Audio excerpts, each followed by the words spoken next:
This is most unfortunate. We cannot tolerate anymore all this system. And you know the people are behind me. Everything is collapsed.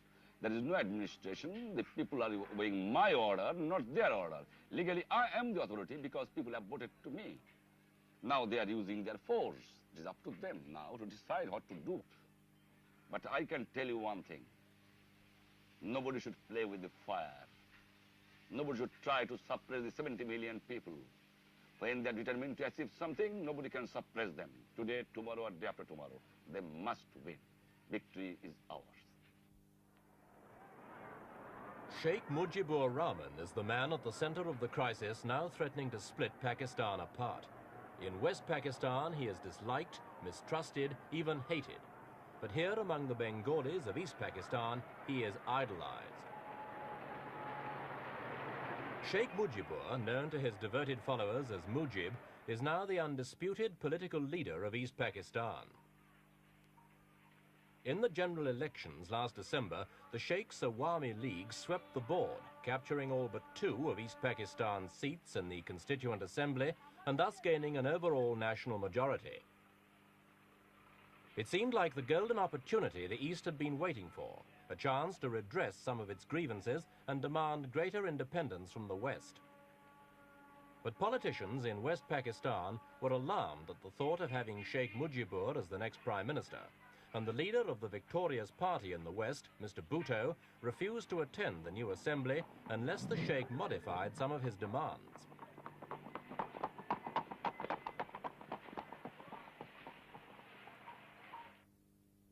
The crisis came in Pakistan's 24th year as a separate nation, 24 years in which its 2 halves have struggled to maintain a common identity in spite of the 1,000 miles of Indian territory which separate them. For many people in the Eastern Wing, that struggle no longer seems worthwhile. Easterners have long felt they've had a raw deal from the central government in Rawalpindi. They complain of economic neglect with unfair allocation of foreign aid and investment funds, and they say that until now they've had nothing like the political influence they deserve as the nation's most populous province.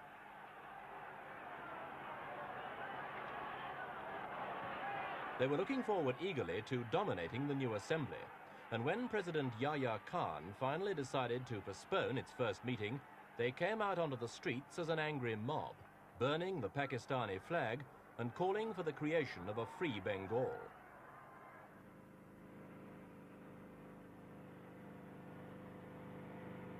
President Yahya sent in troops to reinforce the strong garrison already stationed in the east.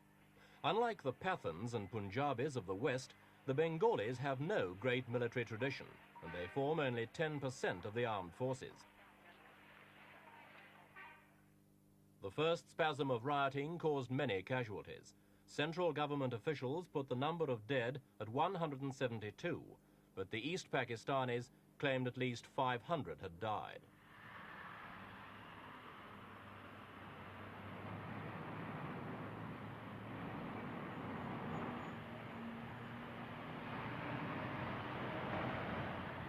Sheikh Mujibur's response was to declare a 5-day hartal, or general strike, followed by an organized campaign of non-cooperation with the central authorities. Trade between the 2 halves of the country virtually ceased, and central government control over the eastern wing came to an end. Bengalis demonstrated in no uncertain manner that their allegiance now belonged to Mujib.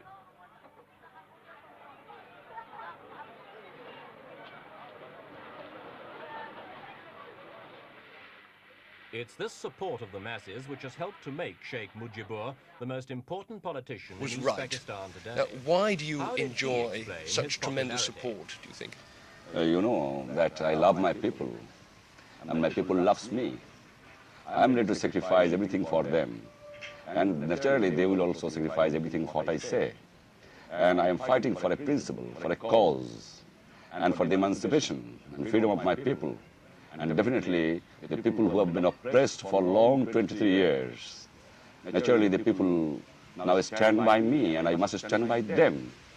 I'm not anxious for anything. I'm anxious for the emancipation of my people. politically, economically, and all matters. Now, you're using this word emancipation, liberation, a freedom from a long exploitation by the other wing of Pakistan. Some of your supporters prefer the word independence. Now, you didn't use that yesterday. It automatically comes. I have also used it something like this.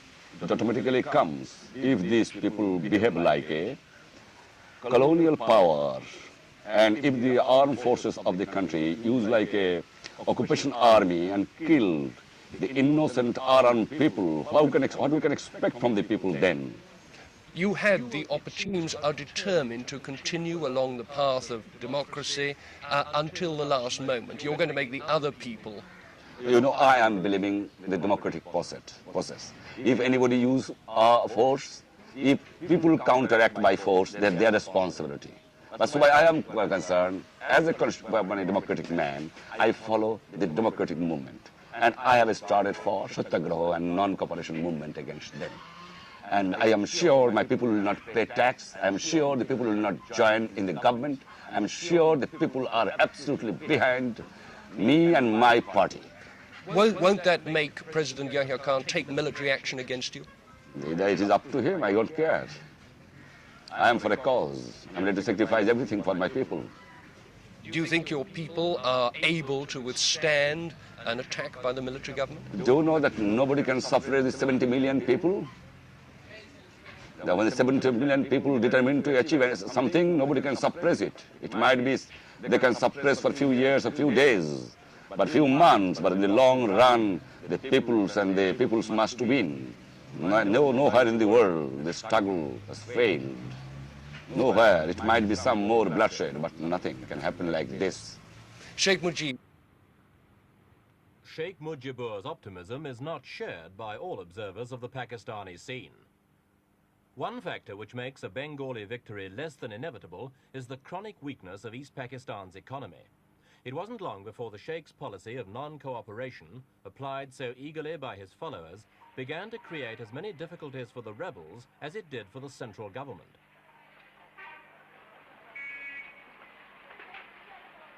To feed a population that grows by 6,000 every day, East Pakistan has to import 3 million tons of food a year. With the ports closed, the province was soon threatened with a serious food shortage, which was immediately reflected in rising prices. Rice, which was always much dearer than in the West, increased by 25%. Fish, which with rice forms the Bengalis' staple diet, almost doubled in price.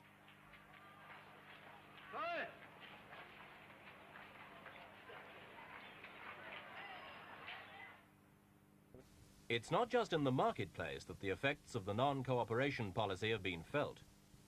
East Pakistan produces 80% of the world's raw jute. How has this policy of Sheikh Mujib's of non-cooperation affected you? Well, it's affected us in the company here insofar as that we're gradually grinding to a halt. We're working as best we can in the office, but our factories up country, away from Dhaka, are not receiving the money they should. They're not being able to buy jute, and although we can send our stuff down to the ports for export, which is our main business here, once the goods get to the port, they are stuck there since no export's taking place because the customs is closed. How much business is involved? Present fortnight's past when we've done nothing. That means there's £500,000 stuck. £500,000 worth of goods which should have been exported, and Pakistan should have been paid for it, and that has not come in. Pretty serious as far as Pakistan's foreign currency reserve is concerned. Since we're such a small unit here, I think it's very serious. When you remember that Pakistan uses about 23% of all the foreign exchange earnings just simply to pay interest on foreign aid loans.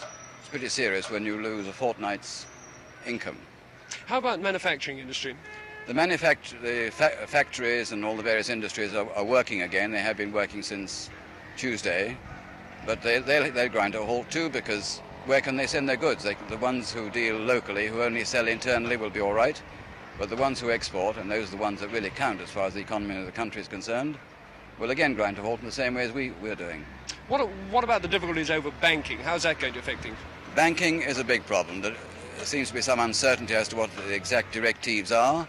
I find that, I get the impression, rather, I should say, that it's rather difficult to get money. Money is running short. Some of the banks would like to give you money but can't. And when we come to pay wages at the end of the month, and give money up country to buy jute and to buy jute goods, and there isn't any money, this is going to be a very serious problem. You mean that the workers could get pretty angry with the businesses that employ them? The workers could get extremely angry with the employers, because they don't reason why. All they know is they don't get their money, and they're going to do something about it. How about your own people? We've already had a little bit of trouble in the office in that our staff have applied for all their Provident Fund to be withdrawn. They've applied for 3 months' salary in advance, and they've also asked for a bank guarantee that we'll pay their salary up to the end of the year. Well, this, of course, I can't do, and I replied to them telling them that this showed they didn't have the faith which I certainly had in the elected party. I haven't had any reaction to that yet. Do you have any faith in an independent East Pakistan? Faith is perhaps not the word I would use, but I think an independent Pakistan is quite a viable proposition.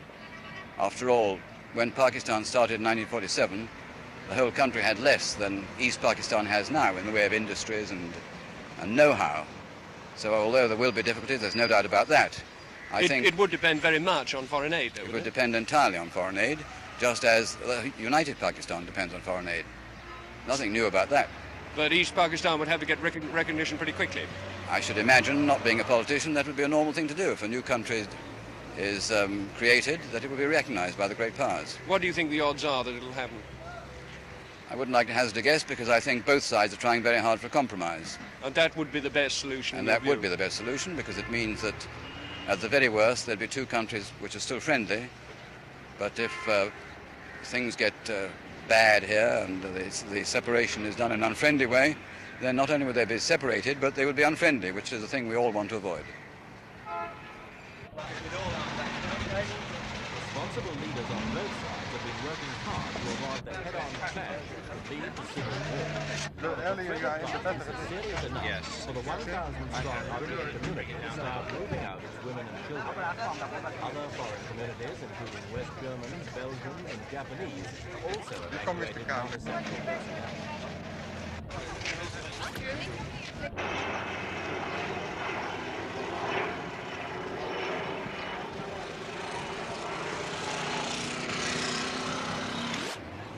As the foreigners left, Bengalis flocked to mass rallies where the dominant cry was for independence, not negotiations. Whatever the mood of their leaders, the crowds gave no impression that they'd be satisfied with a compromise.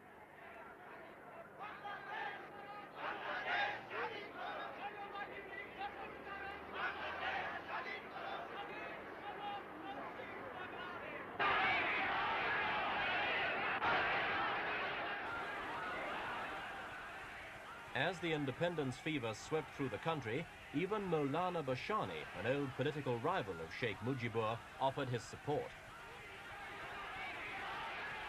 Bashani said that if the president does not hand over power to the elected representatives of the people, meaning Sheikh Mujibur's Awami League, he and the Sheikh will lead a massive campaign of liberation.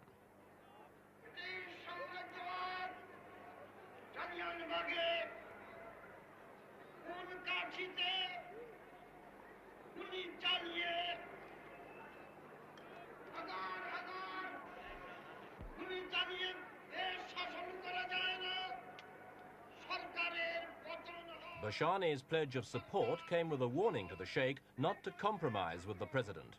It's better to be a hero, he said, than a prime minister.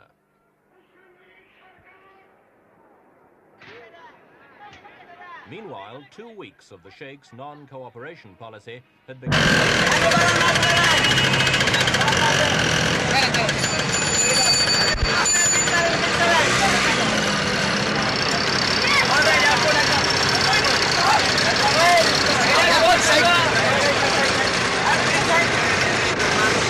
Province. Vigilante groups, mainly Bengali students, set up their own roadblocks and searched cars and their passengers. Any driver unable to speak fluent Bengali was immediately...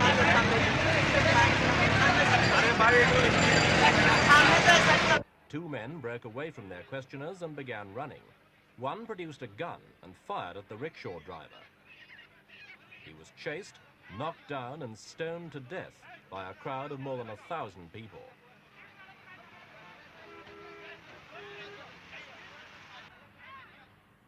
Within minutes, troops were on the streets dispersing the crowds. Quickly and efficiently, they set up positions at strategic points.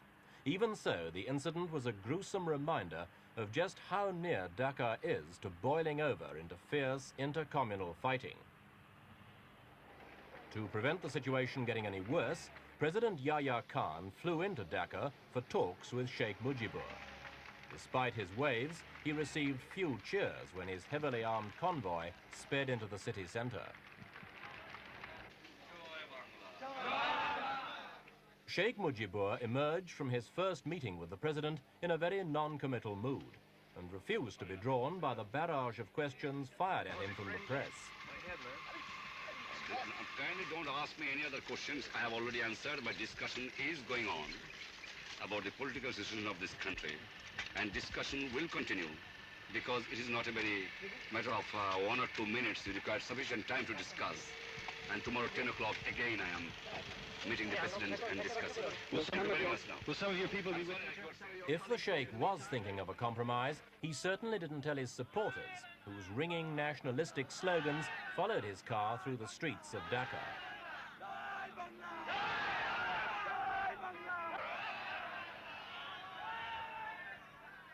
But the question now is, has Mujib overplayed his hand?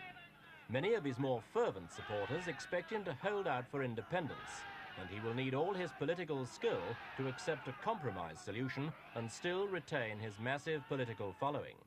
Much will depend on whether President Yahya So it's not a question of my acceding to any point or points of Sheikh Mujib. Is that answer? You have said already that East Pakistan should have maximum autonomy. Yes. Just what did you mean by this? Well, What did he mean by this term? you see, our country is perhaps a unique country in the world. Country divided into two parts, 1,000 miles apart, particularly with a hostile country in between. Even if the country in between is not hostile, the fact remains that geographically we are 1,000 miles apart. Therefore, although our future constitution would be a federation of provinces, which is a province of East Pakistan and 4 provinces in West Pakistan, the 4 provinces of West Pakistan being geographically next to each other, East Pakistan is 1,000 miles apart. So it cannot be treated at par with the other federating provinces. A special treatment will have to be evolved for them due to geographical distance, other reasons, and of course they are the majority province. They must have means and methods whereby in the overall policies of Pakistan, they must have full powers of making decisions for themselves, both in the economic field, in the administrative field, in the legislative field. They must have, once their resources are allocated to them according to their needs, they must have complete control of their own affairs, for the simple reason that they are so many miles away from the rest of the country. So their autonomy will have to be, although on paper all the provinces will be equal, but in actual practice, East Pakistan will have to have much more autonomy than perhaps the other provinces, because they are being close to each other, their infrastructure is the same, they can't split to have separate railways, separate other organizations like power and development and things like that. So that is, I can't exactly define it. It entirely depends on what the National Assembly decides to give them. But as far as I'm concerned, I feel that I will not come in the way of the maximum possible autonomy to East Pakistan, as long as it doesn't amount to a separate Pakistan. That is what I meant. A solution to the crisis will clearly depend on the degree of autonomy President Yahya is able to offer the Bengalis. It seems doubtful that he'll be able to meet Sheikh Mujibur's demands for control over everything except foreign affairs and defense. Since the Sheikh is meanwhile being urged to increase his demands to full independence, it's difficult to see what sort of compromise could satisfy both sides.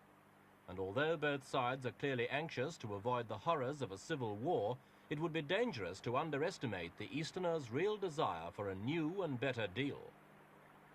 Any doubts they may have had on this issue were finally dispelled last year by what they saw as West Pakistan's negligence and lack of real concern after the catastrophic flooding in the Ganges Delta. Many Easterners are now convinced that the events of the last few months have finally revealed the truth, which is that the two halves of the country simply don't have enough in common to stay together. Whatever the eventual solution, Pakistan, united or divided, can never be the same again.